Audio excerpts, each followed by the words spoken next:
আজকে একটা ভিডিও দেখে তো মাথা মতো পুরো হট হয়ে গেছে। তা পোলায় দেখতেছে পুরো পাড়াইতেছে আর গালালি করতেছে। এই ধরনের কুলাঙ্গার বাচ্চাগুলোর যদি ফাঁসি দেওয়া না হয়, হাত পাও জিব্বা যদি কাইটে ফেলে না হয়, এবং যেই স্থানে এই ঘটনাটা ঘটছে ওই স্থানে ফাঁসি কার্যকর করতে হবে, মানে বিচারে সর্বোচ্চ কার্যকর করতে হবে। এটা যদি না করে তাহলে আমরা তো হতাশ। বা ওই অঞ্চলের জনগণ বা যারা আছে তারা কি করে, কিছুদিন আগে একটা বিশ্ববিদ্যালয়ে ঘটনা ঘটছে, পুলিশ ধরে নিয়ে গেছে, আর কোনো আমরা হদিশ পাইনি। এবং তারা পরবর্তীতে জানা যায় সে নাকি মানসিক ভারসাম্যহীন। মানসিক ভারসাম্যহীন তো তারা কোনো মন্দিরে আঘাত ধরে না, বা তাদের বাইবেলের উপরে তারা পুরায় না, কেন তারা কোরআন শরীফ না পুরাই। এবং বাউল বাউল সরকার নামের এক সুদানি পু আছে, ও আবার সৃষ্টিকর্তা এবং নবীর কুটির কথা। এদের সুদানি পোলা এককালে সেটা মেয়েটা সব ভেঙে দেওয়া উচিত।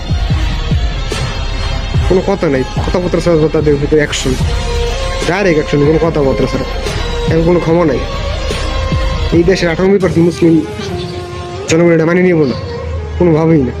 অনেক ছাড় দেওয়া হয়েছে, আর কোনো ছাড় নাই। ডাইরেক্ট জায়গায় সেটা আমার সব ভেঙে দিতে হবে। বহুত কাছে, বহুত দেখছি, আর না।